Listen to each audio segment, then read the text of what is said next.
Are there any mums in? By shouting out, who's a mum? Yes. Proper ones, not just ones that have done it to get a flat.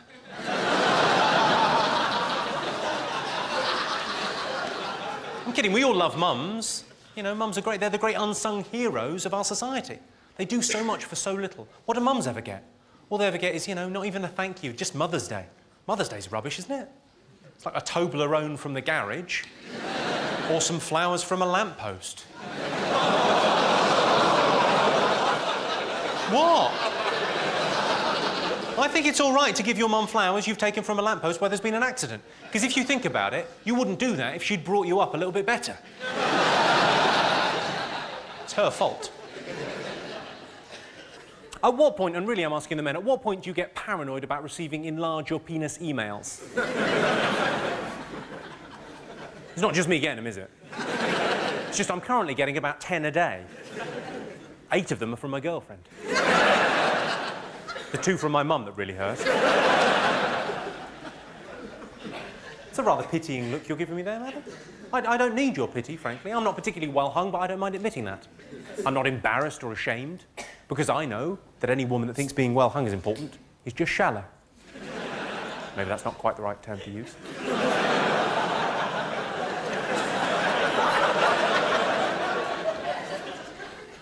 I broke up with a girl once because she lied about her weight. I say that, she died in a bungee jumping accident.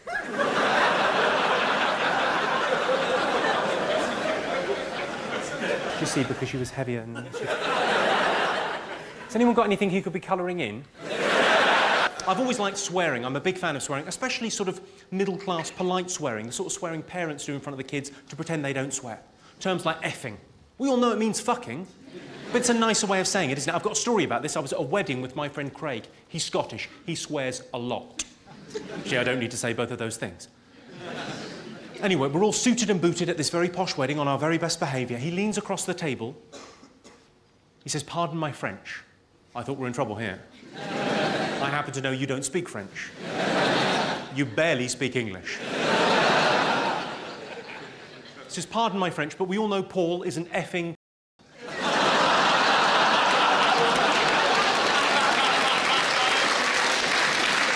As if that's the bit of the sentence that needed cleaning up there. I tell you what I think we're shit at as a nation. I think we're terrible at languages. Would you agree with that? Yes. I think the British are terrible at languages, and I think that's why at one stage we had an empire. I think our arrogance got us an empire, because we got sailing ships and we went off around the world trying to buy stuff to bring back to show off. That's what you do on your holidays. We arrived on the shores of a foreign land. We got out the boat and we said, "I'd like to buy some spices, please."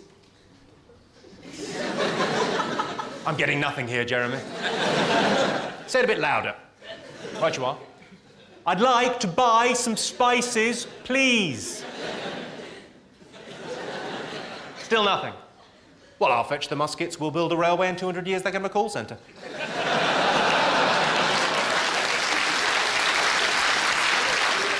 When I did used to work for a living, I was always very jealous of the women that I worked with, because women have the best excuse for a day off sick. I love a day off sick. Marvellous. Duvet, very nice and comfy. And women have the best excuse. The best excuse, as we all know, is women's problems. And the reason women's problems is the best excuse is because women's problems is the end of a conversation. Why didn't you come in yesterday? Women's problems.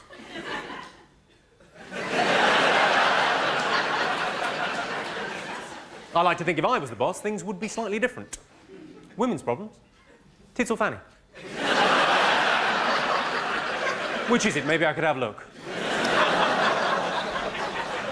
Roller coaster, pooper scooper, oompa loompa, Kawasaki. 4 unrelated words, meaningless in all respects, other than if you're trying to do the Geordie accent. In which case, they're a fucking gift. Roller coaster, pooper scooper, oompa loompa, Kawasaki. This makes me happy.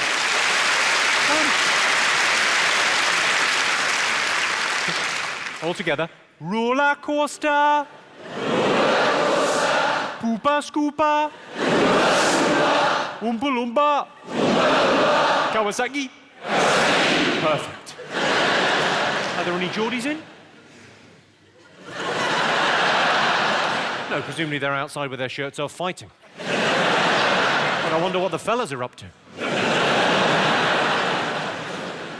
My father used to say, whatever doesn't kill you makes you stronger. Till the accident. Feminists say, and you may agree with this, you may not, feminists say, a woman's work is never done. Maybe they got themselves organised a little bit better. It's a bit of an icy stare you with me there, madam. What you've got to understand is that's postmodern misogyny. That joke is in fact steeped in irony. So don't you worry your pretty little head about it, love.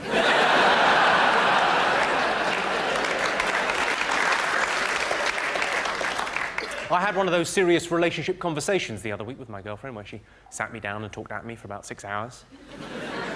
I hadn't realised until then that when a man says he is spoken for, that is quite literally what he means. She said to me, Jimmy, we're at a crossroads in our relationship. Down one road is hard work and commitment, but ultimately, happiness. And down the other road, well, the other road is a dead end. And I said, that's not a crossroads, that's a T-junction. Well, I'm glad you laughed. She went fucking mental. You know why so many American kids die in high school massacres? It's because they're not allowed to run in the corridors. Take your time with that. That's wrong on a number of levels. It's very I don't know if you've noticed this, Birmingham. It's very difficult to get the first kiss right. You want to be firm, but gentle. You want to be manly, but you don't want to wake her up. Sometimes you can sense a friend wants to take things further. Will it ruin the friendship? Things get hot and heavy on the sofa one night, you think, this doesn't feel right. You're my best friend. You're not even allowed on the couch. Bad dog, town boy. I met a fat vegetarian. I thought, well done. All that on salad, you go, girl. Whenever I'm cooking, I always make sure there are vegetarian options. They can make do, or they can fuck off.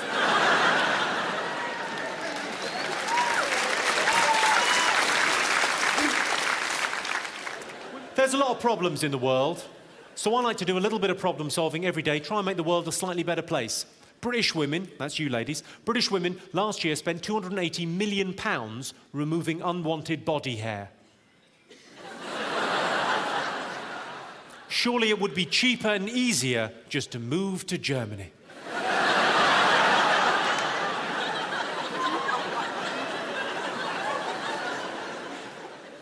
If you're worried about putting on a few extra pounds and you want to be ready for next summer with your beach body, why don't you visit Somalia and get some fucking perspective? There's people with real problems, you fat cow. I don't know if this has ever happened to any of you, but I split up with my last girlfriend because she was very hypocritical. She used to say, I love surprises, but then when she found out I was sleeping with her sister... My girlfriend always says, you never tell me how much you love me. I don't want to upset her.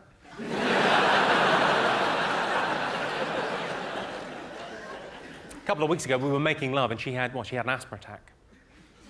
I did briefly think I was doing really rather well. Then about sort of the 90-second, 2-minute mark, I thought, hang on, she's laying this on a bit thick. Either she wants something or she's not well. And she wasn't well. I totally panicked. I didn't know what to do, so I phoned a friend of mine who's a doctor and he lives just down the road from me, and I said to him, what should I do? He said, well, yeah, don't panic. It could be quite serious. It probably isn't, but I'll pop right over. I said, what should I do in the meantime? He said, finish yourself off. Don't give me that look. It was the right thing to do. A lot of women worry about one breast being smaller than the other, but focus on the positive. One of them is bigger.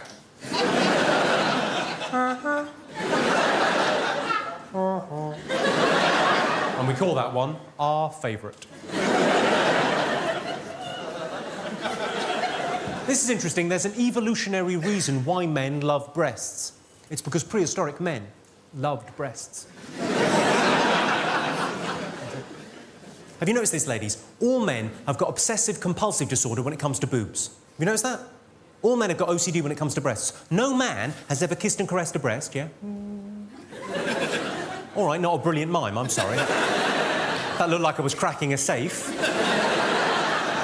whilst trying to get the temperature right in a hotel shower. Pretty multitasking. Turn on the taps, test the water. That's how I remember it. That's very much foreplay for beginners. Not ready yet. Not ready yet. Oh, like a fucking slip and slide. Bang. Well, I'll tell you why I've asked you all to come this evening, ladies and gentlemen. I'd like to talk to you about men that like obese women.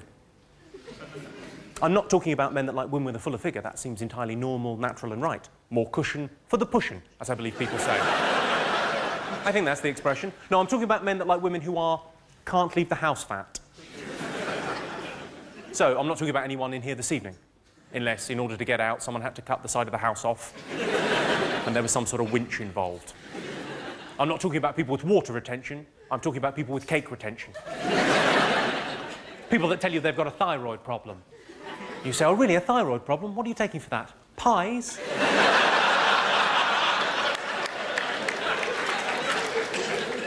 You know, the kind of girl that looks as if she makes a cracking breakfast, but wouldn't want to share it with you. I saw a thing on TV the other day, actually. It was on one of these kind of makeover shows that were on during the day. They did a makeover on a girl. She was 34 stone. It's like rearranging the deck chairs on the Titanic. I say a makeover, they gave her a fringe. Is that really going to turn the corner for a girl like that? That's what I'm asking. I don't think it will. I can't imagine a scenario where a guy, you know, he's drinking in a bar, he looks across, he sees a girl, she's 34 stone. Be tough to miss her, let's face it. He thinks to himself, she's a little bit big for me. Goes back to his drink. Meanwhile, the makeover team are in. Snip, snip, snip. He looks back, he thinks, actually, I would. It's the excuses that get me. The excuses are amazing. The camera adds £10. Stop eating fucking cameras. I fucked a girl with one leg. Should have used my cock. Been described as the hardest working man in comedy. Not that impressive, is it? The hardest working man in comedy. That's like being the best looking guy in the Burns unit. No offence to any Burns victims we got in. Are there any in? If there's one, there'll be fucking loads. They tend to stick together.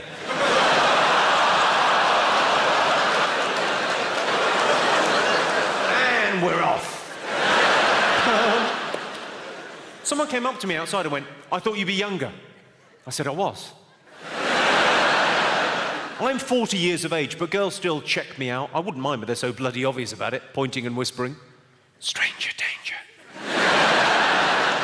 Every night after the show, I have attractive women banging on my dressing room door, and sometimes I let them out. I did a gig for the Aisling Foundation. Does anyone know the Aisling Foundation? No. Well, they're quite a small charity based in London. They're an Irish charity, and what they do is they take Irish builders and navvies that came over in the 1950s and 60s, and these are older guys, they've fallen on hard times. They give them pensions and retirement homes on the west coast of Ireland. And I did a gig for them. I thought it was a great charity. I went out there, I said, it's lovely to be here supporting the Aisling Foundation. I've got a new slogan for you. Fuck off home, the roads are finished.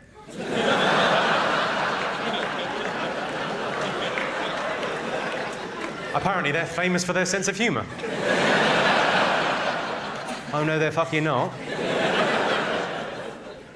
The other charity that I did a gig for last year was Stonewall. You know Stonewall, the largest gay charity in Europe?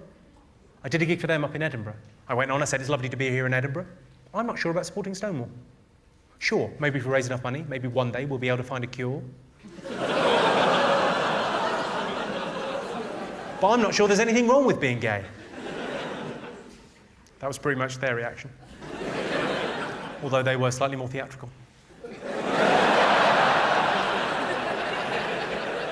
I keep on getting mistaken for Alan Carr.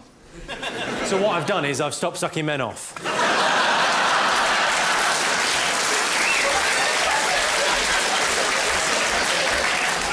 That was my hand symbol for no more cock. I don't quite know what that round of applause was for. Was that you thinking that's a very funny joke, or homosexuality is just about willpower? People often ask me, what were you like at school? So I tell them, I was a little black girl. There's about half of you laughing, half of you thinking, was he? You would never know. Wetting your bed is embarrassing as a child, but as an adult, wetting a child's bed is mortifying. It's almost impossible to explain that shit away. I was in the south of France. I saw a brownie on a school trip. She was holding up a book. It said on the front, rough guide. I thought, yeah, she's not a looker. That's the easiest joke in the show. If you don't get that, you might as well fuck off now, mate.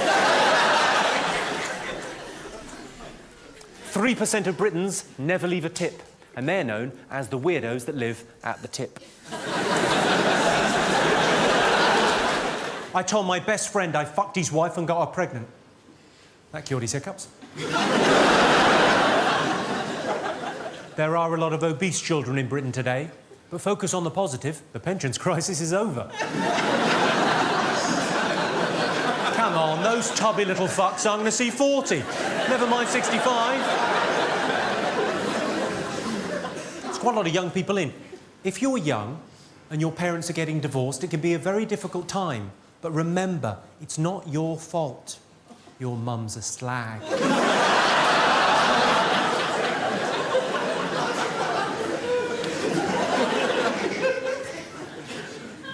It's pretty bad being told you're adopted, but not as bad as being told you're going to be adopted.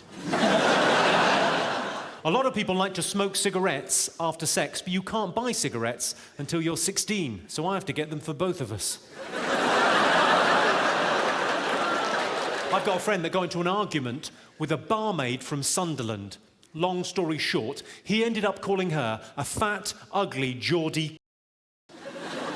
And she said, I'm no a Geordie. I'm no a Geordie. Sorry, that's a terrible accent. But it is how they talk. Sting, the popular singer, Sting's often bragging about his 8-hour-a-night sex sessions with his wife, Trudy. Imagine how long he'd be able to keep it up if she was a looker.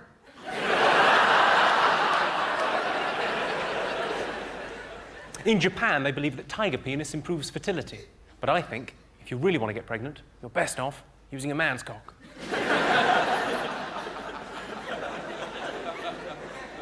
My best mate's girlfriend is 6 months pregnant. They said, do you want to feel the baby? On reflection, I think they meant on the outside.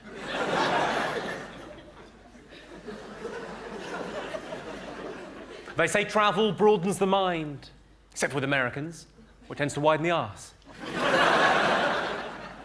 A lot of people quote the fact that only 10% of Americans have passports. The thing is, they say it like it's a bad thing. Don't get the wrong idea, I've got nothing against Americans. Just one came up to me after a show a couple of weeks ago and said he thought I was patronising. I said, well, I think you'll find that's pronounced patronising. It means when you talk down to someone. Don't worry, I'm not being condescending. I'm far too busy thinking about important things you wouldn't understand. I'm not sure if you're aware of this. Did you know you're 10 times more likely to get mugged in London than you are in New York City? It's because you don't live in New York City. I got stopped earlier by one of those charity muggers. You know the ones in the high street with the clipboard and the optimism? He stopped me and said, if you give £5 a month, no children will get hurt. It's like a fucking protection racket, isn't it? Speaking of charity, though, the largest charitable contribution in human history was made last year. An American man gave away $32 billion. He was some kind of Wall Street financier, gave away $32 billion to the third world. What an incredible, selfless, wonderful thing to do. But spare a thought for his children. How annoyed would you be? You've done what, Dad? Oh, for fuck's sake. So you're telling me the only way I'm going to get my inheritance now is if I move to Africa and get AIDS? Livid. Have a guess, ladies and gentlemen, how much I give every year to animal charities. Have a guess. 5p. No? 20 grand. Hundreds of thousands. Do you even know who I am? That's fucking optimistic. Fuck fuck all is exactly right. I realise some other people said nothing, but nothing is not the same as fuck all. Giving nothing to an animal charity would be, I'm sorry, I forgot. Fuck all is much more, No. And I tell you why I give fuck all to animal charities. It's because there are charities out there for sick and dying children. I don't give anything to them either. But it's the principle of the thing. Those are the charities I don't give to first. You know why they raise all that cash to dig wells in Africa? So when they're finished, they can throw money in and wish for food.